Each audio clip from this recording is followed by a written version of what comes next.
These disruptions are temporary.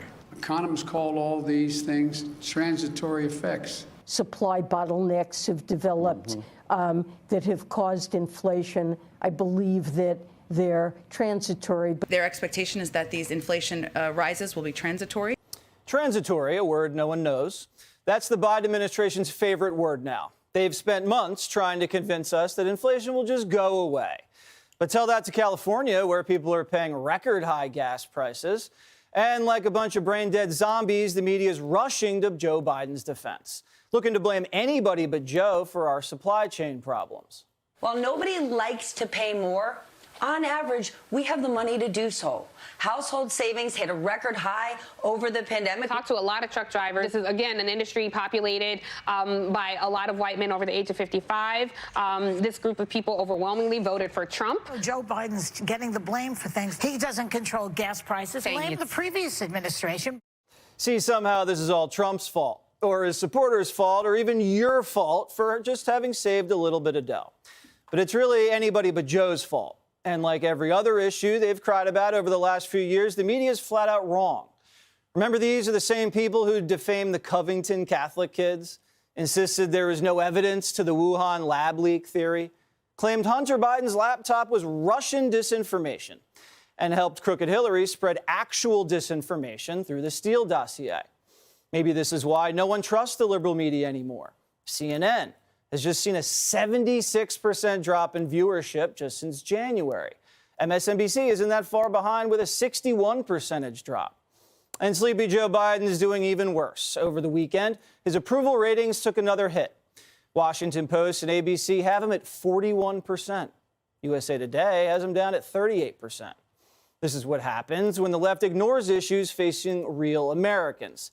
The people just tune them out. That's why no one's watching them, and millions of you have turned to us.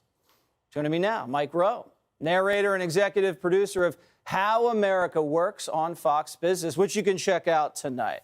All right, we've saved so much cash. We just have maybe they're talking about Bitcoin, where everyone's so rich from Bitcoin, we can afford, $30 bananas. Well, it's transitory. Jeff. Transitory. Do you know what that word means? Yeah, you remember that line in A Princess Bride when Diego Montoya says, "You keep using that word. I do not think it means what you think it means." Exactly. Yeah. It's not a word I would use if I was a politician. The thing that's making people crazy, I think, in life, if somebody tells you something and then does something, and those two things are different, a rational person will believe the thing you do, not the thing you say. But now we're in a world where people are doing things that we can see, but we're being told that that's not happening. Right. And when you start to stack those things up, it's enough to make you look over your shoulder and think, am I being punked, right? And it's just example after example after example. And I don't want to run through them all. No, I'll run through them all. I mean, just off the top of my head, you have the immigration situation seasonal. We're going to stay in Afghanistan until we get everybody out. Sure. Inflation's transitory. I'm really focused on gas prices. But what have you done about gas prices? Well, how about this one? Like in my lane, Yeah. we talk about the skills gap. We talk about $1.7 trillion in student loans, and we talk about 10.4 million open positions right now. And every day somebody goes to my little Facebook page and says, Mike, no, the skills gap is a myth. It's not real, right? And for a while there, like back in 2008, when I started my little foundation, because there were 2.3 million open positions, I'm like, but look, it's 2.3 million. And they're like, no, that's not real. 10.4 million, it's real. There are millions of people who are either lacking the skills or the will to take advantage of the opportunities that are on the table, and that's why I'm narrating How America Works tonight on Fox Business, as you may have mentioned at 8 o'clock. Well, you also had some other good news that you wanted to share, didn't they? Well, yeah, Dirty Jobs. Dirty Jobs. Dirty Jobs is coming back January 2nd on Discovery. Some people consider this job a dirty job. Well, I've seen what's... No, Gutfeld was just in here. That explains the mess. No, but you're right about it's funny that the way you were talking about how the mainstream media deceives people, because I remember, last couple of years, we had peace and prosperity. Wages were rising. The border was more secure. There was low crime. And the media portrayed that we were on the brink of a civil war. Remember, this is 1930s Germany. Sure. And now you have, open borders. You have Russia, China on the march. Everything's more expensive. Shelves are empty. And the press is saying, you know what? everyone's rich. Right. This is all good. Don't Yes. worry about it. Yes, but there's something else going on too. And I would just say this. Look, you guys do a terrific job of reporting the news, and the news by definition is 98% bad.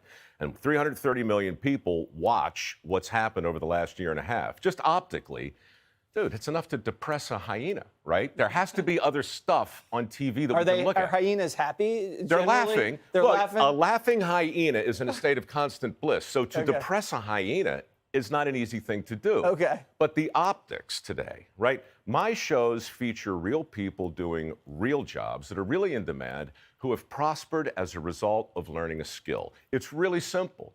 We don't do second takes. We give an honest look, like a fly on the wall, of what work looks like. And it'll make you feel better, whether you want to get your hands dirty or not. It is funny because you have all this stuff happening in the country, and Joe Biden's talking about a racist bridge or what the weather's going to be like 100 years from now.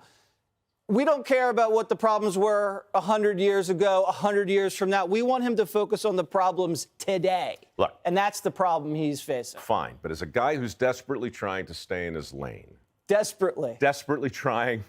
You're doing a great job. I was going to hit you with Rittenhouse, but Oh, great. Maybe I'll come back tomorrow for that. What could possibly go wrong? nothing could go wrong, not when you're on the job. Mike Rowe, check him out on Fox Business Tonight. And they just renewed Dirty Jobs. Everything's clicking in Mike Rowe's life. I tell you what, man, it's better to be lucky than good.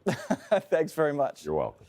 Hey, Sean Hannity here. Hey, click here to subscribe to Fox News YouTube page and catch our hottest interviews and most compelling analysis. You will not get it anywhere else.